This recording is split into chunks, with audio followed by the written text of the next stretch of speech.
Nous n'avons pas eu le temps de nous réjouir de la chute du régime de Viktor Orban en Hongrie, qu'en Bulgarie voisine, Roumen Radev et son parti ont remporté de façon inattendue les élections avec un résultat écrasant. Et tout le problème, c'est qu'on le surnomme déjà le Viktor Orban bulgare, en raison de sa sympathie pour la Russie et de son euroscepticisme. L'influence potentielle de Radev sur le gouvernement pourrait créer des obstacles supplémentaires au soutien de l'Ukraine au sein de l'UE et de l'OTAN. Et beaucoup se sont déjà mis à se lamenter. On dit que si un autre Orban apparaît en Europe qui ira à Moscou lécher les bottes de Vladimir Poutine, alors cela signifie que l'Ukraine aura à nouveau des problèmes lors des votes clés au Conseil européen. Et si je vous disais que le Bulgare Roumen Radev, qui est considéré comme pro-russe, et dont le parti Bulgarie progressiste obtient environ 55% des sièges au Parlement, ne deviendra pas le nouvel Orban et il n'y a donc pas de raison de s'inquiéter ici. Vous n'y croyez pas? Alors discutons ensemble de ce point maintenant, parce que je vois déjà beaucoup de gens affirmer qu'un nouvel Orban est apparu en Bulgarie, mais moi je peux dire qu'il n'y a pas de nouvel Orban en Bulgarie et que l'Ukraine n'a vraiment rien à craindre là-bas. Je suis Alexei Petchi, discutons de ce sujet. Mais avant de commencer, je vous demande de vous abonner à la chaîne, de mettre un like, d'écrire n'importe quel commentaire sous cette vidéo et de vous abonner à mon canal Telegram Petchi News. Le lien se trouve dans la description de cette vidéo. Vous y trouverez également des liens pour soutenir le travail de cette chaîne YouTube. Je vous serai reconnaissant pour tout don ou parrainage de votre part. Ainsi, lors des élections législatives anticipées en Bulgarie, la coalition Bulgarie progressiste menée par l'ancien président a remporté une victoire convaincante. Roumen Radev, considéré comme un eurosceptique et un homme politique pro-russe. Son parti obtiendra la majorité absolue des sièges au Parlement. Le parti Bulgarie progressiste obtient 55% des sièges au Parlement, ce qui signifie qu'il dispose d'une majorité absolue, mais, je souligne, il semble qu'il n'obtiendra pas les 2/3 des voix. En deuxième position arrive la coalition centriste populiste Gerb SDS de l'ancien Premier ministre Boyko Borisov. Ils ont obtenu 13,5% des voix. La coalition dirigée par Gerb a formé l'avant-dernier gouvernement de la Bulgarie, qui a démissionné en décembre après des manifestations massives contre la corruption. En troisième position, on trouve le bloc du parti Nous continuons le changement et la coalition Bulgarie démocratique avec 12,6%. Et d'ailleurs, Radev n'exclut pas une nouvelle coalition au Parlement avec ces derniers. Roumen Radev, que ses opposants qualifient non seulement d'eurosceptique, mais aussi d'homme politique pro-russe, a parlé après la fermeture des bureaux de vote, notamment du rôle de la Bulgarie dans l'Union européenne et du fait que l'Europe doit changer. Je vais maintenant citer ses propos. Je tiens à assurer que la Bulgarie continuera ses efforts pour rester sur la voie européenne. Mais croyez-moi, une Bulgarie forte dans une Europe forte exige une pensée critique et du pragmatisme. Parce que l'Europe est devenue la victime de ses ambitions d'être un leader moral dans un monde sans règles. C'est pourquoi ce dont l'Europe a besoin maintenant, c'est encore une fois de pensée critique, d'actions pragmatiques et de bons résultats. Surtout dans la construction d'une nouvelle architecture de sécurité et en déployant des efforts considérables pour restaurer la puissance industrielle et la compétitivité. Ce sera la principale contribution de la Bulgarie à sa mission européenne. Déclaration intéressante, n'est-ce pas? Je souligne encore une fois, on appelle Radev le Viktor Orban bulgare, pour une raison quelconque. La participation aux élections. Selon les données du centre électoral bulgare, elle a été assez faible, environ 47%, soit un peu plus de 3 millions de personnes.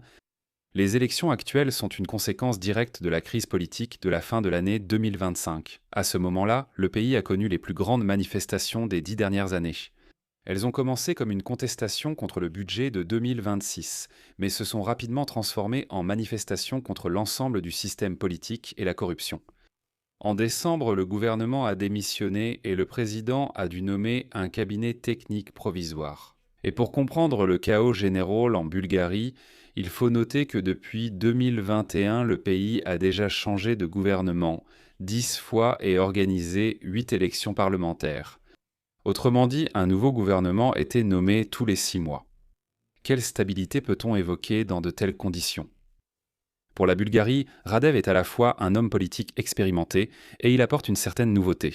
Il a occupé le poste de président de 2017 à 2026, c'est-à-dire pendant toute la période de crise politique. Mais la Bulgarie reste une république parlementaire, où le gouvernement détient le plus de pouvoir. C'est pourquoi Radev lui-même, d'une part, n'avait pas de pouvoir particulier pour mettre fin à la crise, et d'autre part, il restait formellement au-dessus de la mêlée. C'est pourquoi il est devenu le favori de ces élections. Pourquoi Radev est-il appelé l'Orban bulgare? En tant que président, il s'est opposé à l'aide militaire à l'Ukraine. Мол, поставки болгарского. Et tout en mettant en avant le bien de l'Ukraine, comment a-t-il critiqué récemment l'accord de sécurité signé avec l'Ukraine conclu par le gouvernement intérimaire bulgare? De plus, Radev a déclaré son désir de rétablir les relations avec Moscou.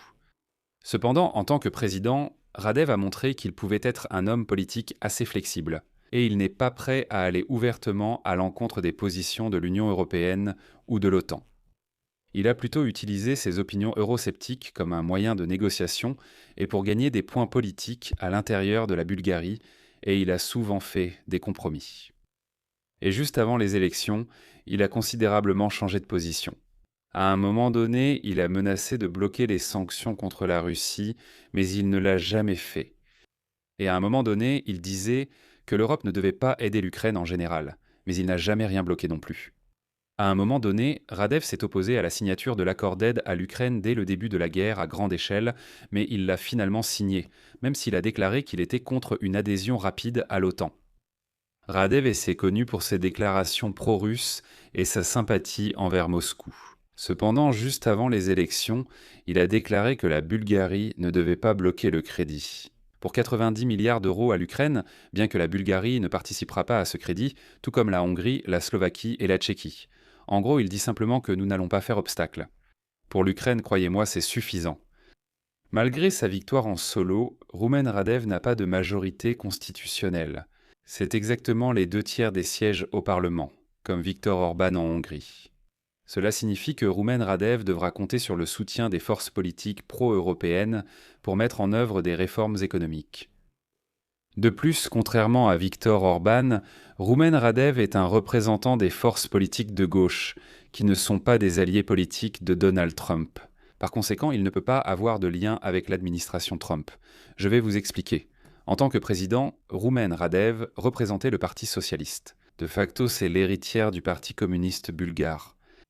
De plus, Roumen Radev sera même plus prudent que Viktor Orban, et même que le Premier ministre slovaque Robert Fico. Je vais vous expliquer.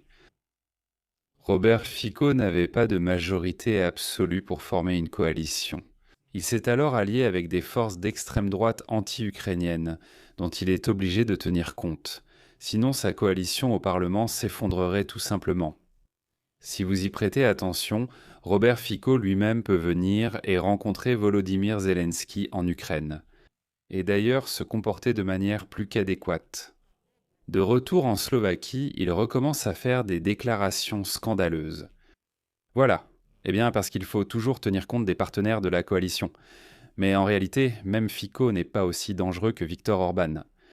Radev, dans cette même situation, dispose d'une majorité absolue au Parlement. Il n'a pas besoin de partenaires pour former une coalition. Il a besoin de partenaires uniquement pour obtenir une majorité constitutionnelle. Donc, il n'est pas toujours nécessaire d'écouter les radicaux. De plus, le parti pro-russe le plus radical en Bulgarie, appelé Vozroïdeni, a cette fois obtenu presque 3 fois moins de sièges au Parlement que la fois précédente. 3 fois moins. Et Radev le voit parfaitement et comprend que les positions pro-russes de ce parti n'ont pas trouvé autant de soutien parmi les Bulgares. Donc il ne vaut vraiment pas la peine de flirter avec ce discours. Sinon, comme on dit, on risque de se retrouver à de nouvelles élections encore une fois.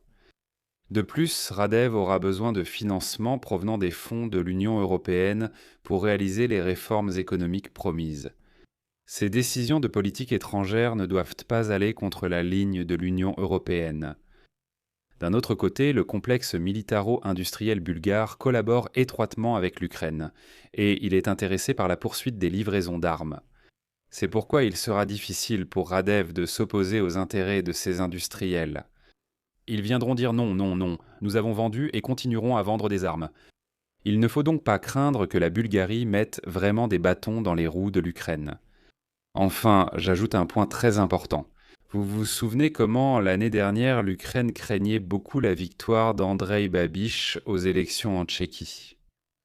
On l'appelait aussi une sorte de Viktor Orban tchèque. Mais voilà, en octobre 2025, Babiš a gagné les élections. Mais finalement, la Tchéquie n'a même pas renoncé à ce qu'on appelle l'initiative tchèque pour la fourniture de munitions d'artillerie, parce qu'il s'est avéré que c'était très avantageux pour le pays lui-même. Je pense qu'il en sera de même avec Radev en Bulgarie. Je m'arrête ici. Donnez votre avis et vos conclusions en commentaire. Abonnez-vous, activez la cloche et mettez un like. Si vous souhaitez soutenir le travail de cette chaîne YouTube, vous pouvez le faire avec un don ou un abonnement payant. Comment faire ? Tous les liens et informations se trouvent sous cette vidéo. C'est écrit « Soutenir la chaîne Alexei Petchii ». Choisissez le format qui vous convient le mieux. Je vous serai reconnaissant pour tout soutien de votre part. C'est tout pour aujourd'hui. Prenez soin de vous. À bientôt.